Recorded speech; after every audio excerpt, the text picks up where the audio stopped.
तुमच्या फोन नंबरवर येईल. रेकॉर्डिंग नसतं ते MP3 फाईल. तर तुम्हाला रोज ऐकायचं आहे. 21 मिनिटाचं मेडिटेशन आहे. एका चक्राला 3 मिनिट. तर एका चक्राला 3-3 मिनिट आपल्याला हिडिंग द्यायची आहे. असं 7 चक्राचं 21 मिनिटं लागतात. आणि काही दिवसानंतर तुमचे सर्व चक्र बघूया. जरी देखील 10% तुम्ही करत आहेत तरी पण होतो. ओके. जोपर्यंत पुढच्या लेवलला तुम्हाला ऍडव्हान्स मेडिटेशन असतात, ते सिम्बॉलने करायचे असतात, तोपर्यंत हे मेडिटेशन करत जा. ओके. भविष्यात कधी तुमचा नेक्स्ट मेडिटेशन भेटूपर्यंत तुम्हाला 7 चक्राचं करायचं. आता ते करायचं कसं आहे मी तुम्हाला थोडस एक्सप्लेन करतो. ओके. साऊंड आहे तुम्हाला मी ऐकवतो, तुम्हाला थोडस आयडिया घ्या.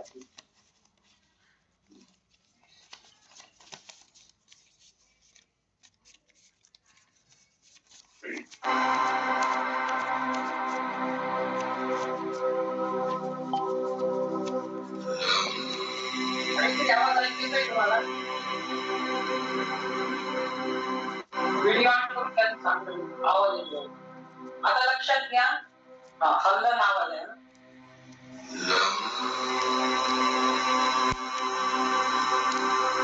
आता हा लम आवाज आहे, हा रूट चक्राचा आवाज आहे. तर सर्वात आधी तुम्हाला काय करायचं आहे, जसं रिकीला कॉल करायचं पुढे सांगेल त्यानंतर तुम्हाला जेव्हा लम ऐकायला येईल तेव्हा हात तुम्हाला तिथे ठेवायचा आहे रूट चक्राच्या जागेवर. फक्त ठेवायचा आहे, लाल कलर इमॅजिन करायचा आहे. 3 मिनिटानंतर बरोबर तो लमचा रम आवाज होऊन जाईल. ते लम वम यम रम 3-3 मिनिटांनी ऑटोमॅटिक तुम्हाला हात वरती करायचे. ज्याचा साऊंड बदलला तिथे हात ठेवायचा. हे 7 चक्राचं मेडिटेशन असं करायचं आहे. लमवर हात ठेवताना लाल कलर इमॅजिन करा, तो कलर सांगितला आहे. घरात कोणी नसेल, डिस्टर्ब होत नसेल, सरळ बीज मंत्र बोला. जितका बीज मंत्राचं उच्चारण कराल तेवढं सुंदर. तुमच्या जीवनात रूट चक्राचे प्रॉब्लेम आहे त्याचं उच्चारण करा.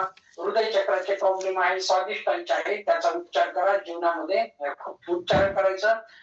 मेडिटेशन मध्ये करा किंवा दिवसभर तुम्ही जेव्हा वेळ भेटेल तेव्हा वेळ काढून दिलं तरी चालेल. ओके. क्वेश्चन आन्सर सगळ्यांचे मी शेवटी दिला. आधी सध्याचं प्रॅक्टिकल खूप महत्वाचं. तर हे चक्राचं झालं. आता कोणी विसरले असेल रूट चक्र कुठं होतं असं स्वादिष्टांन चक्र, तुम्हाला मी तुमच्या फोनवर नोट्स सर्टिफिकेट बरोबर ते नोट्स देखील पाठवून देणार. ओके. आता अजून तुम्हाला काय करायचं आहे, याच्या पुढची प्रॅक्टिस बघा काय करायची. सर्वात महत्वाचं आता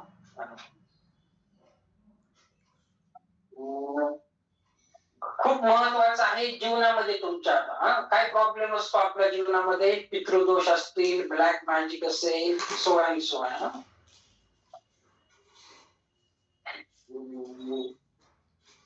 आधी तुम्हाला मी दाखवतो, मी तुम्हाला रोज दैनंदिन प्रॅक्टिस कशी करायची बघा. खूप काही दिन मेडिटेशन आहे, दैनंदिन प्रॅक्टिस आहे. जसा वेळ भेटेल तसं ते करत जा. खूप सगळा मेथड आहे. सगळंच करत नका बसू, नाही 3 तास तुमचे आलाच जातील दिवसातले. दुसरे कामं पण असतात. आलं लक्षात? तर आता बघा 1 to 3 प्रोसेस रोज जेव्हा वेळ भेटेल तेव्हा कशी करायची आहे. तुम्हाला कॉल करायचं शिकवलं आहे. आता बघा याच्यामध्ये काय होतं, तुमचं पूर्ण 1 to 3 प्रोसेसने सगळं हील होऊन जातं शरीर. ओके. आता कसं करायचं बघा.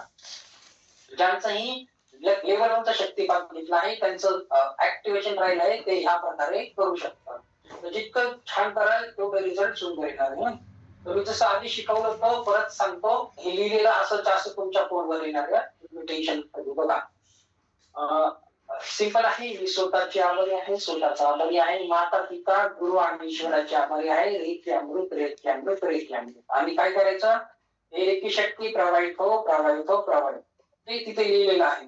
आणि मग तुम्हाला 1 to 3 प्रोसेसच्या 4 प्रोसेस करायचे. फर्स्ट हे तुम्ही हाताला फक्त डावा हात खाली, उजवा हात वर, आणि काय बोलायचं, 4 जिड्यान प्रोटेक्शन आहे पाम चक्र. माझ्या हाताच्या चक्राला ऊर्जान्वित कर, सुरक्षा कर. अंदाजे 21 वेळेस करायचं आहे. नंतर हात खाली, उजवा हात खाली, डावा हात वर, परत अंदाजे 21 वेळेस माझ्या हाताच्या चक्राला ऊर्जान्वित कर, सुरक्षा कर. म्हणजे कसं, कुणाचं हिलिंग देताना तुमच्या हातात रेखी छान ऍक्टिव्हेट होऊन जाईल. आता डाव्या हाताची मूठ बांधायची, सेकंड प्रोसेस, आणि आपला हात वरती न्यायचा आहे आणि डोक्यावर काय बोलायचं, परत क्लॉकवाईज 4 7 चक्र. 4 म्हणजे मराठीमध्ये लिहिलं आहे, माझ्या 7 चक्रांना ऊर्जान्वित कर, सुरक्षा कर. माझ्या सातही चक्रांना ऊर्जा भेटकर, सुरक्षा कर. ओके, ही झाली दुसरी प्रोसेस. त्याच्यानंतर तिसरं, बघा आपण आपल्या नाभीपासून सर्वांशी कनेक्टेड असतो. म्हणजे जितके पण तुम्ही दिवसात किती लोकांना भेटतात, काय करतात वगैरे वगैरे, तर तुम्हाला काय करायचं आहे, हात आपला नेवल, आपली नाभी पिंगीच्या पुढे न्यायचा आहे आणि बोलायचं charge and protect my naval चक्र. ते बऱ्याचशा लोकांना तुम्ही भेटतात, त्यांचे एनर्जीतून सेंटर्स असतात, त्या सगळीकडे कॉर्ड्स असतात.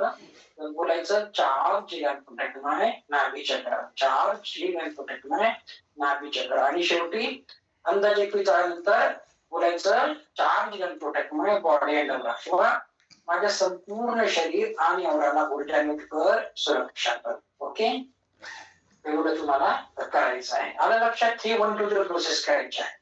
जितके जितके मेथड सांगतात, जसं जमतात जमत जाईल तसं करायचे. कुठली तुमच्यासाठी बेस्ट वर्क करेल तुम्हाला माहिती. ओके, आता तुम्हाला याच्यानंतरचं महत्वाचं,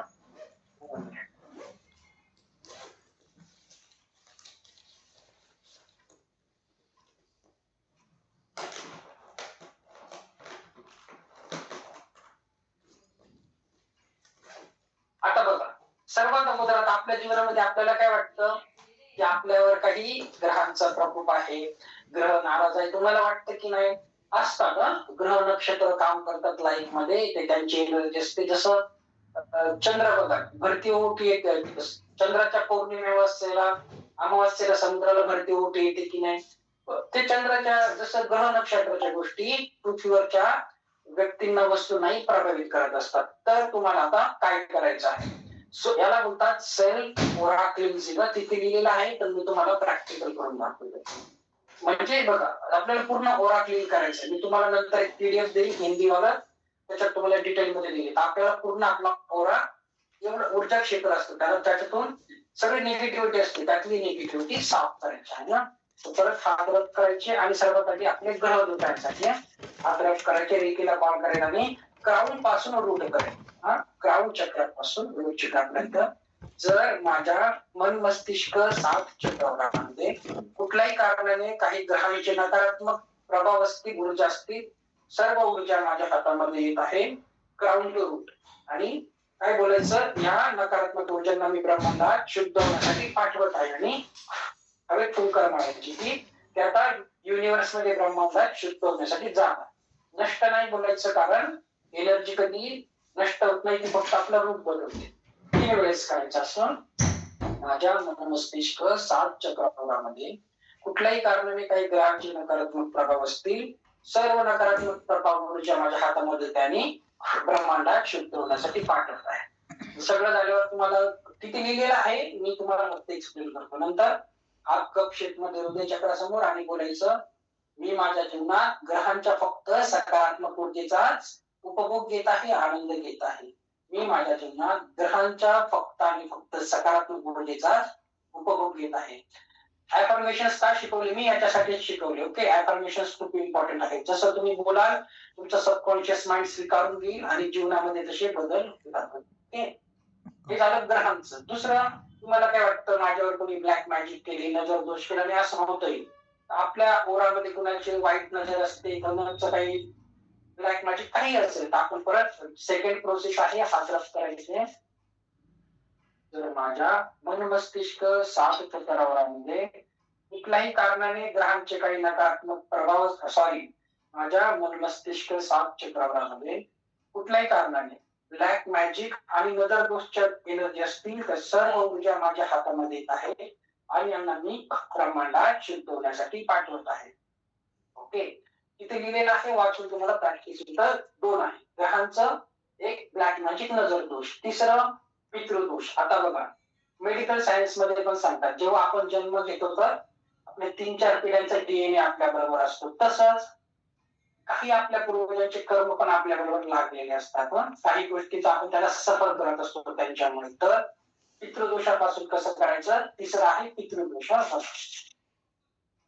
जर माझ्या मन मस्तिष्क 7 चक्रावरामध्ये कुठल्याही कारणाने माझ्या पूर्वजांच्या काही निगेटिव्ह एनर्जी असतील, काही पितृदोष असतील, ते सर्व दोष माझ्या हातामध्ये येत आहे, त्यांना ब्रह्मांडात शुद्ध होण्यासाठी पाठवत आहे. माझ्या मन मस्तिष्क सात चक्रवाढामध्ये काही पितृदोष असतील, माझ्या पूर्वजांच्या निगेटिव्ह एनर्जी असतील, सर्व माझ्या हातामध्ये त्यांनी ब्रह्मांडात शुद्ध होण्यासाठी पाठवलंय. 3 वेळेस 3 वेळेस बोलायचं आणि अर्थ ठेवून ठेवला की आता माझं संपूर्ण शरीर आणि अवरा पूर्णपणे सुरक्षित आहे, ऊर्जान्वित आहे. असं काही तुम्ही मनाप्रमाणे बोलू शकता, असं काही रूल नाही आहे. मी मनाप्रमाणे अफर्मेशन चेंज पण करू शकतो. आता काय झालं, ग्रहांचं झालं, पितृदोष झाले, ब्लॅक मॅजिक झाले. आता सर्वात महत्वाचं पैशाच्या समस्या, आर्थिक लेवलचं. बघा, पैशा संबंधित पण ऊर्जा तुमच्या ओरामध्येच असतात. ते बघा, एखादा माणूस बघा तुम्ही, नेहमी त्याच्याकडे पैशाची चणचण असते, याला त्याला उधारी मागतो, तर लगेच कळेल त्याच्या ओरामध्ये ती पैशाची निगेटिव्हिटी आहे, ते ब्लॉकेजेस आहे. आणि अशी व्यक्ती स्वतःचंही क्लिन्झिंग करू शकते. पैशाच्या एनर्जी, नकारात्मक एनर्जी तुम्ही काढू शकता. तसं ती पण एक ऊर्जा असते. सगळे खास करायचे, जर माझ्या मन मस्तिष्क सात चक्रवाढामध्ये कुठल्याही कारणाने काही फायनान्शियल ब्लॉकेजेस असतील, म्हणजे काही आर्थिक एनर्जीचे ब्लॉकेजेस असतील, तर ते सर्व माझ्या हातामध्ये येत आहे. ऐकू येते ना तुम्हाला बरोबर? काही प्रॉब्लेम तर नाही ना अंडे मॅम? ओके, चला ठीक आहे. माईक खाली आता. हे बघा, हात रब करायचा. जर माझ्या मन मस्तिष्क सात चक्रवाढामध्ये कुठल्याही कारणाने काही फायनान्शियल ब्लॉकेजेस असतील किंवा आर्थिक समस्या असतील, त्या सर्व नकारात्मक ऊर्जा हातामध्ये येत आहे आणि ब्रह्मांडात शुद्ध होण्यासाठी मी पाठवत आहे. असं तुम्हाला काय करायचं आहे मग? झालं. आणि शेवटी काय बोलायचं, आता मी माझ्या जीवनात प्रत्येक क्षणी अबंडन्स, प्रॉस्परिटी, लक्झरीचा आनंद घेत आहे, किंवा मी माझ्या जीवनात आता पैशांच्या फ्लोचा, समृद्धीचा उपभोग घेत आहे. हे ईश्वर असंच होऊ दे, असंच होऊ दे, असंच होऊ दे. आणि लक्षात, परमेश्वराला निगेटिव्हिटी काढण्यासाठी तुमच्यातील, घरातील व्यक्ती, वस्तू, एव्हरीथिंग. दुसरा बॉल सगळ्यांना हिलिंग देण्यासाठी, आणि तिसरा संपूर्ण पृथ्वीसाठी. संपूर्ण पृथ्वीसाठी. आता मी ते वाचूनच करेल ना, म्हणजे तुमच्या पण थोडस डोळ्यासमोर राहिलं. पण